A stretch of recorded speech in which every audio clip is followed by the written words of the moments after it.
नमस्कार। प्रादेशिक समाचार एकांश के ईयर एंडर 2024 के इस विशेष कार्यक्रम में आपका स्वागत है। वर्ष 2024 के विभिन्न घटनाक्रमों के साथ मैं पूनम करकेट्टा अपने सहयोगी कुंदन वर्मा के साथ उपस्थित हूं और अगले 15 मिनट में हम बताएंगे झारखंड के लिए कितना खास रहा यह साल। झारखंड के लिए यह साल कई मायनों में खास रहा। खासकर राजनीतिक तौर पर यह साल चौंकाने वाले साल के तौर पर याद रखा जाएगा। साल की शुरुआत ही सियासी हलचल वाली रही। साल के पहले महीने में ही राज्य में सबसे बड़ा राजनीतिक घटनाक्रम सामने आया जब 31 जनवरी को प्रवर्तन निदेशालय ईडी ने कथित भूमि घोटाले से जुड़े मनी लॉन्ड्रिंग मामले में मुख्यमंत्री हेमंत सोरेन को गिरफ्तार कर लिया। अपनी गिरफ्तारी से पहले श्री सोरेन ने राजभवन जाकर राज्यपाल को अपना इस्तीफा सौंप दिया। जनवरी महीना खेल के क्षेत्र में झारखंड का मान बढ़ाने वाला रहा। 13 से 19 जनवरी तक रांची में FIH महिला हॉकी ओलंपिक क्वालिफायर का शानदार और सफल आयोजन हुआ। हेमंत सोरेन की गिरफ्तारी के बाद बदलते राजनीतिक घटनाक्रम में झारखंड मुक्ति मोर्चा ने पार्टी प्रमुख शिबू सोरेन के वफादार सहयोगी चंपाई सोरेन को मुख्यमंत्री बना दिया। चंपाई सोरेन ने 2 फरवरी को मुख्यमंत्री पद की कमान संभाली और विधानसभा में बहुमत साबित कर कामकाज शुरू किया। मैं चंपाई सोरेन ईश्वर की शपथ लेता हूं कि मैं विधि द्वारा शासित भारत के संविधान के प्रति सच्ची श्रद्धा और निष्ठा रखूंगा। मैं भारत की प्रभुता एवं अखंडता अक्षुण्ण रखूंगा। मैं झारखंड राज्य के मुख्यमंत्री के रूप में मैंने कर्तव्य एवं श्रद्धापूर्वक और शुद्ध अंतःकरण से निर्वहन करूंगा। हेमंत सोरेन के जेल जाने के बाद उनकी पत्नी कल्पना सोरेन झारखंड के राजनीतिक परिदृश्य में एक नया सितारा बनकर उभरी। कल्पना ने न केवल पार्टी के भीतर अपनी जगह मजबूत की बल्कि झारखंड में एक मजबूत ताकत बनकर उभरी। फरवरी महीना झारखंड के रेल क्षेत्र के लिए भी काफी महत्वपूर्ण रहा। प्रधानमंत्री नरेंद्र मोदी ने 26 फरवरी को वीडियो कॉन्फ्रेंस के माध्यम से 41,000 करोड़ रुपए से अधिक की रेल परियोजनाओं का शुभारंभ किया। इसमें झारखंड में 27 स्टेशनों का पुनर्विकास और 88 रोड ओवर ब्रिज तथा अंडरपास का निर्माण शामिल रहा।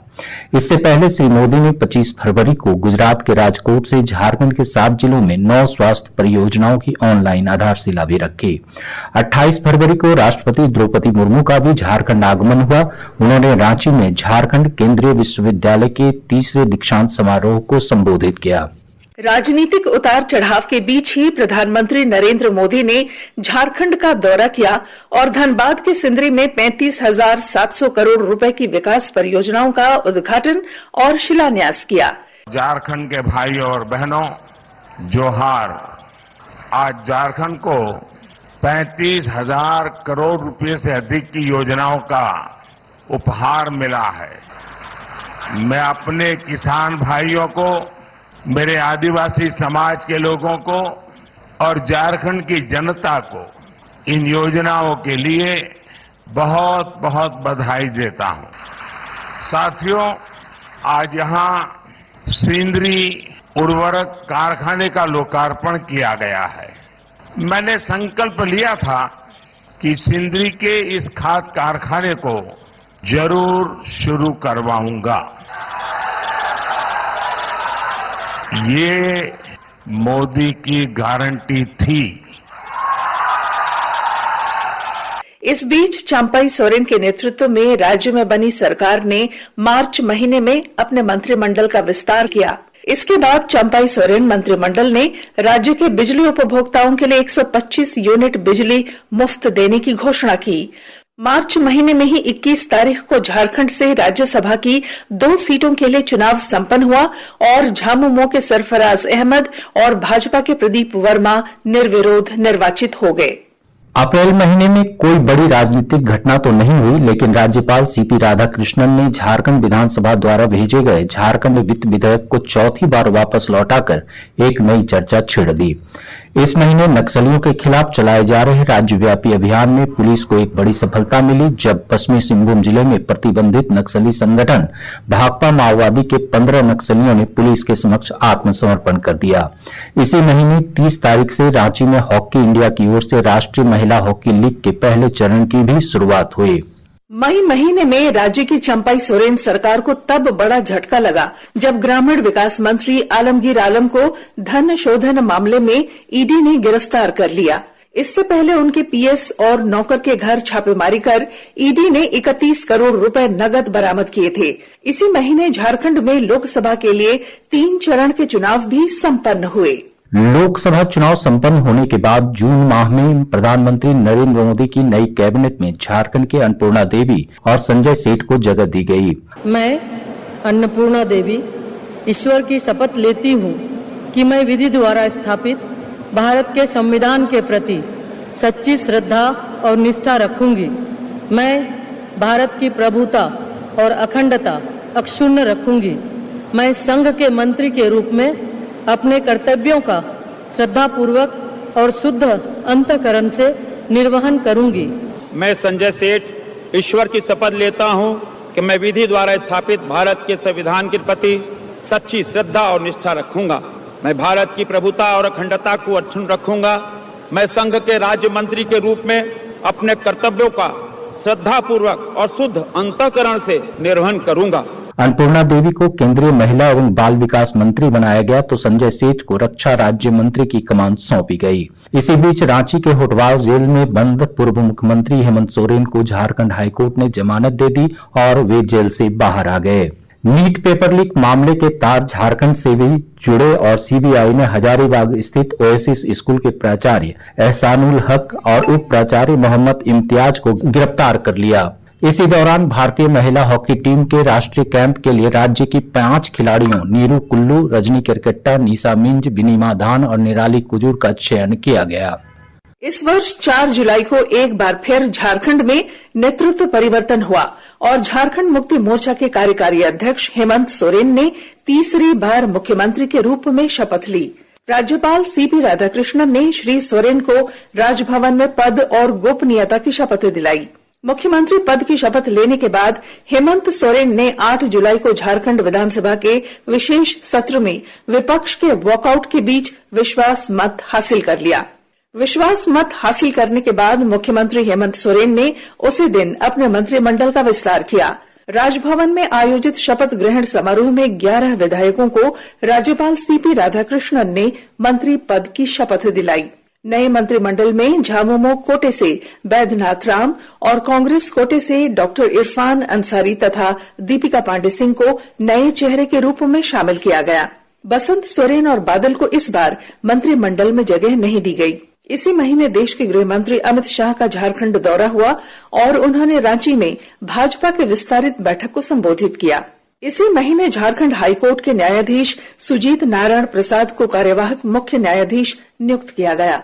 आकाशवाणी रांची ने इसी महीने अपना 67वां स्थापना दिवस भी मनाया। 27 जुलाई 1957 में पहली बार आकाशवाणी रांची से प्रसारण की शुरुआत हुई थी। पूर्व केंद्रीय मंत्री संतोष कुमार गंगवार ने 31 जुलाई को झारखंड के नए राज्यपाल के रूप में शपथ ली।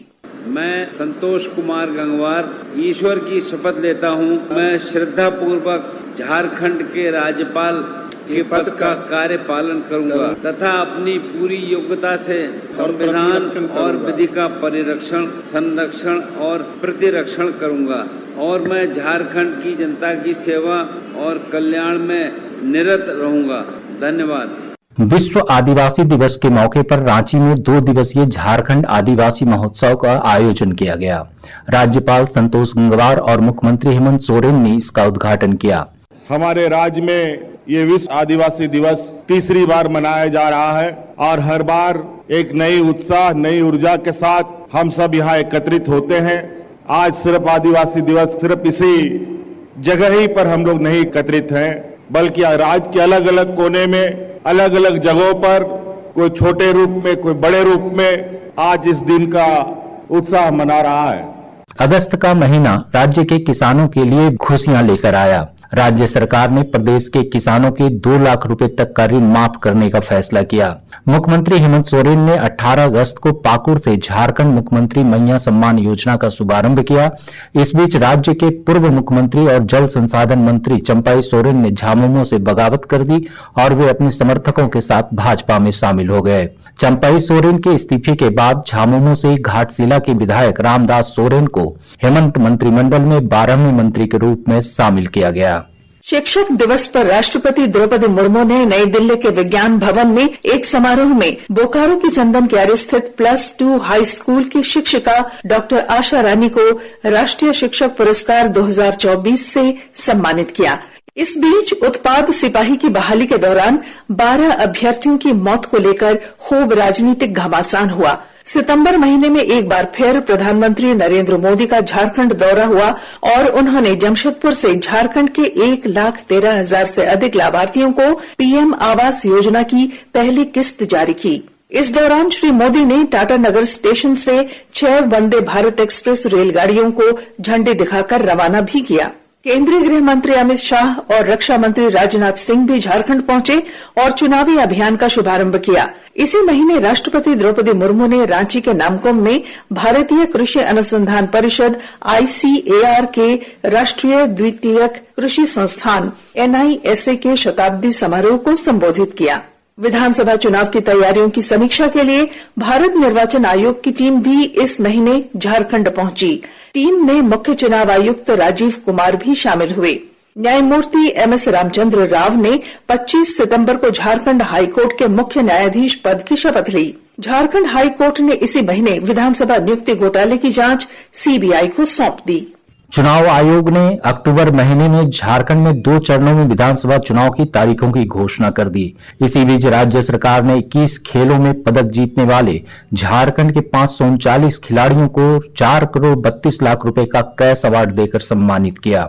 नवंबर महीने में झारखंड में विधानसभा का चुनाव शांतिपूर्ण तरीके से संपन्न हुआ।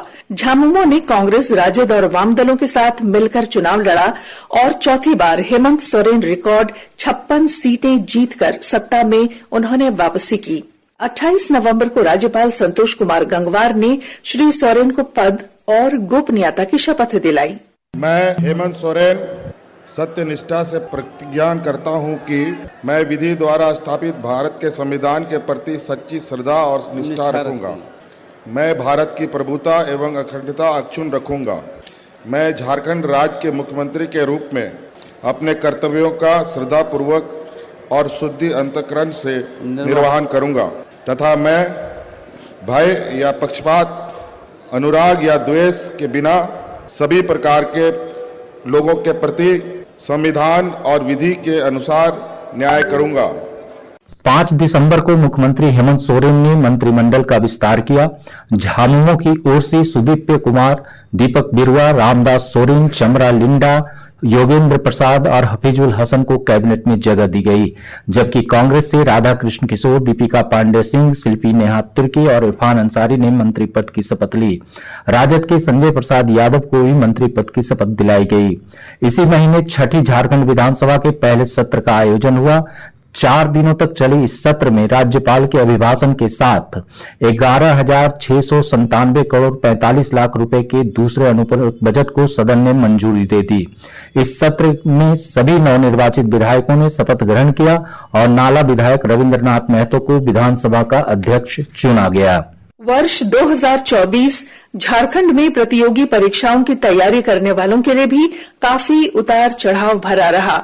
इस दौरान कई अभ्यर्थियों के लिए ये साल जहां खुशियों का पैगाम लेकर आया, तो वहीं दूसरी ओर JSSC, CGL समेत JPSC की परीक्षा विवादों में भी रही। साल की शुरुआत में ही CGL की परीक्षाएं हुई, लेकिन पेपर लीक की घटनाओं ने छात्रों को आक्रोशित कर दिया। सरकार ने भी अभ्यर्थियों के विरोध प्रदर्शन को देखते हुए परीक्षा रद्द कर दी और मामले की जांच के लिए SIT का गठन किया। इस दौरान कई लोगों की गिरफ्तारियां भी हुई। आयोग ने परीक्षा लेने वाली एजेंसी को ब्लैकलिस्ट कर दिया। हालांकि इस साल में कई अभ्यर्थियों की बहालियां भी हुई।